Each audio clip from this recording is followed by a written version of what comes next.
আসসালামু আলাইকুম এভরিওয়ান। আশা করি সবাই ভালো আছেন। আমি সাদাত পাশা ওয়ারসি। আমি এবার IBMBA 67 ইনটেকে রেগুলার কোর্সে ভর্তি হয়েছি। এর আগে আমি আমার গ্র্যাজুয়েশন কমপ্লিট করেছি ঢাকা কলেজ থেকে স্ট্যাটিস্টিক্সে। আমি আমার IB এর প্রিপারেশন পিরিয়ডটা সম্পর্কে আপনাদের সাথে কিছু শেয়ার করতে চাই। হয়তো আপনারা এখান থেকে কিছু ইনসাইট পেতে পারেন, মেবি আপনাদের জন্য হেল্পফুল হতে পারে। তো প্রথমে আমার গ্র্যাজুয়েশন কমপ্লিট করার পরে আমি যখন ডিসাইড করলাম যে আমি IB এর জন্য প্রিপারেশন নিব, তো এক্ষেত্রে আমার জন্য বিষয়টা একটু চ্যালেঞ্জিং ছিল, কারণ আসলে 4 বছর এরকম একটা রিগোরাস কম্পিটিশনের মধ্যে আমি ছিলাম না। আমার একাডেমিক ফোকাস যেহেতু ছিল, তো এক্ষেত্রে সিলেবাসটা আমার কাছে একটু কম্পারেটিভলি নিউ ছিল, যেহেতু ম্যাথ, ইংলিশ অ্যান্ড অ্যানালিটিক্যাল এগুলো বেশ কিছুদিন আমি প্র্যাকটিসের বাইরে ছিলাম।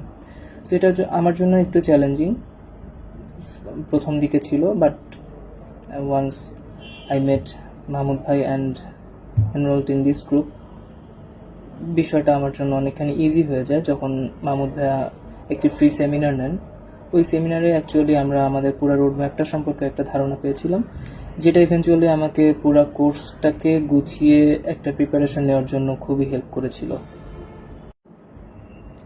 ঢাকা কলেজের স্টুডেন্ট হিসেবে আমার কিছু পার্সোনাল চ্যালেঞ্জেস ছিল, যেটা মেবি যারা 7 কলেজে পড়েছেন বা ন্যাশনাল ইউনিভার্সিটি থেকে পড়াশোনা করেছেন তারা হয়তো ম্যাচ করতে পারবেন। জিনিসটা হলো, আমরা কম্পেয়ার টু পাবলিক ইউনিভার্সিটিস আমাদের কিছু ল্যাকিংস আছে। সেটা হলো, মোস্ট অফ দ্য টাইম আমরা আমাদের একাডেমিক ফোকাসটাকে ঠিক রাখতে পারি না। আমাদের রেগুলার ক্লাসগুলো হয় না, বা সেশন জট থাকে, বিভিন্ন ঝামেলা থাকে, এবং এই জিনিসটার কারণেই আমরা ওই প্রপার একটা গাইডেন্সের অভাবে আমরা আমাদের গোল সেটিং থেকে দূরে সরে যাই। অ্যাকচুয়ালি আমরা প্রিপারেশনটা নিতে পারি না ঠিক মতো। সো ইভেনচুয়ালি যেটা ইফেক্ট হয় সেটা হলো, গ্র্যাজুয়েশন কমপ্লিট করার পরে আমরা চাকরির বাজারেও সেরকমভাবে নিজে থেকে গুছিয়ে নিতে পারি না। মাহমুদ ভাইয়ার এই IB এর MBA এর যে কোর্সটা, এই কোর্সটা এনরোল করার বা ইন্ট্রোডিউস করার পেছনে one of the main reason ছিল যে এই যে ন্যাশনাল ইউনিভার্সিটির স্টুডেন্ট যারা কম্পারেটিভলি একটুখানি পিছিয়ে আছে ইন জব সেক্টর, যারা ফ্রেশ গ্র্যাজুয়েট, তারা আসলে জব সেক্টরটাকে ক্যাপচার করতে পারছে না, বা তাদের সেই পটেনশিয়ালটাকে আসলে মিট করতে পারছে না, just because of the lackings of a proper guideline, a proper roadmap. তো মাহমুদ ভাইয়া এই জিনিসটাকে টার্গেট করেই মূলত বেসিক্যালি এই কোর্সটা এনরোল করেছিলেন বা ইন্ট্রোডিউস করেছিলেন। অনেকের একটা মেজর কনসার্ন থাকে যে অ্যাবাউট CGPA। আমরা অনেকেই কনসার্ন যে আসলে এই CGPA হয়তো লো থাকার কারণে আমরা অ্যাপ্লাই করতে পারবো কিনা, বা IBA ক্র্যাক করতে পারবো কিনা, বা জব সেক্টরগুলোতে ভালো চাকরি পেতে পারবো কিনা।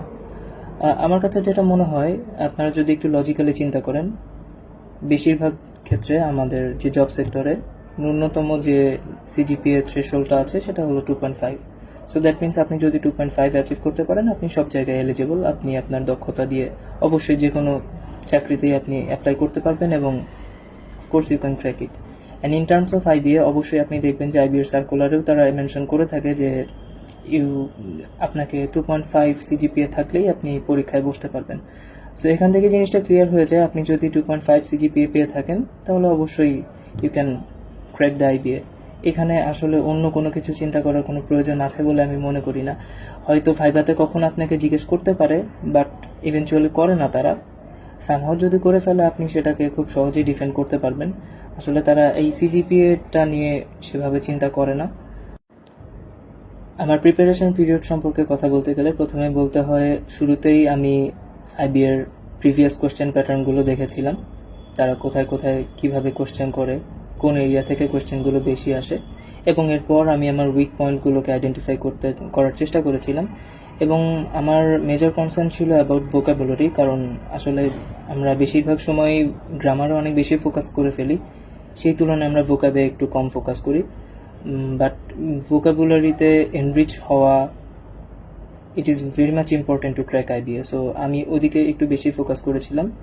অ্যান্ড ম্যাথসের কথা যদি বলি, ম্যাথসে আমার মোটামুটি একটা অ্যাভারেজ কম্পিটেন্সি ছিল, বাট সামহাও আমাকে আবার বেসিকটা শুরু করতে হয়েছিল, কারণ আমার কাছে আমি যেটা রিয়েলাইজ করেছিলাম, basic is about like a puzzle, some small things that you do. এই স্মল থিংগুলো সম্পর্কে আপনি যত বেশি ক্লিয়ার আইডিয়া রাখতে পারবেন, no matter how complicated the thing is, আপনি খুব সুন্দর করে সেগুলোকে অর্গানাইজ করে যে কোনো কঠিন ম্যাথ সলভ করতে পারবেন। সো এখানে বেসিক বলতে আমরা যেটা বুঝি সেটা হলো ছোট ছোট জিনিসগুলোকে খুব ভালো করে আয়ত্ত করতে পারা, সেগুলো বুঝতে পারা বা পিকচারাইজ করতে পারা পরীক্ষার হলে। যেহেতু আমাদের পরীক্ষার হলে টাইম কনস্ট্যান্ট থাকে, সো কম সময়ের মধ্যে আমরা জিনিসগুলোকে কিভাবে পিকচারাইজ করতে পারবো, কিভাবে ইউটিলাইজ করতে পারবো, আমরা কম্বাইন করব, এই জিনিসগুলো শেখার জন্য আসলে বেসিকটা খুব গুরুত্বপূর্ণ। এজন্য আমি বেসিকে খুব বেশি ফোকাস করেছিলাম। আপনারা এই কোর্সে এনরোল হলে সেটাই দেখতে পাবেন যে actually basic thing is much more important than going to the complicated things. আপনি once you get the grasp of the basic things, আপনি কমপ্লিকেটেড থিংস অবশ্যই একটা না একটা সময় একটা সার্টেন পিরিয়ড প্র্যাকটিস করার পরে আপনি সেটার গ্রাফ খুব সহজেই ধরতে পারবেন। স্টাডি ম্যাটেরিয়ালের কথা যদি আমি বলি, তাহলে আপনারা হয়তো লক্ষ্য করে থাকবেন যে এক্সট্রিম লেভেলের অনেক কাইন্ড অফ রিসোর্সেস আপনারা পাবেন, অনেক সাজেশন পাবেন, and which is very much confusing. এবং প্রথম দিকে আমাকে অনেক বেশি সাফার করতে হয়েছিল যে আমি আসলে কোন ম্যাটেরিয়ালটা ইউজ করব, কোনখান থেকে কতটুকু ইউজ করব। So thank you very much to Manab ভাই যে আমি যখন তার সেমিনারটাতে অ্যাটেন্ড করলাম, আমার জন্য এই বার্ডেনটা অনেকখানি কমে গিয়েছিল যে আসলে আমাকে আর আইডেন্টিফাই করতে হয়নি যে কোথা থেকে কতটুকু পড়তে হবে, সেই রেসপন্সিবিলিটিটা পুরোপুরি ভাইয়ার ছিল। আমি জাস্ট তাকে ফলো করে গেছি, and eventually it help me a lot. আপনারা যদি দেখে থাকেন যে চুজিং দ্য রাইট ম্যাটেরিয়াল, কতটুকু পড়তে হবে, কি পড়তে হবে, this is the most crucial part of this type of examination. So এটাকে আপনারা অনেক বেশি ফোকাস করবেন আশা করি, এটা খুব গুরুত্বপূর্ণ। যখন আপনি জেনে যাবেন যে আমাকে এতটুকু পড়তে হবে, কোনখান থেকে কিভাবে পড়তে হবে, things will get much more easier for you.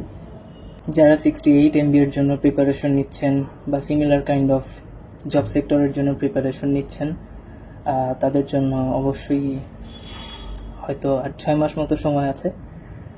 তো প্রিপারেশন নিতে থাকেন লজিক্যালি এবং ইফেক্টিভলি, অবশ্যই প্রিপারেশনটা নেবেন। যদি এই কোর্সে এনরোল হয়ে যান তাহলে আপনারা অবশ্যই অ্যাডভান্টেজ পাবেন, ইন আ সেন্স যে আপনাদেরকে কি পড়তে হবে কি না পড়তে হবে সেই সম্পর্কে কনসার্নটা রাখার কোনো প্রয়োজন হবে না। You just have to follow the process, Mahmud ভাই যেটা আপনাদেরকে প্রোভাইড করবেন অবশ্যই। সো একদিক থেকে আপনাদের বার্ডেন অনেকখানি কমে যাবে, আপনাদেরকে জাস্ট একটা পাথ, প্রপার রোডম্যাপ ফলো করতে পারলে ইনশাল্লাহ আপনারা সাকসেসফুল হয়ে যাবেন। আর আশা করি হয়তো ক্যাম্পাসে আপনাদের সাথে অবশ্যই দেখা হবে। ভালো থাকবেন সবাই, আসসালামু আলাইকুম।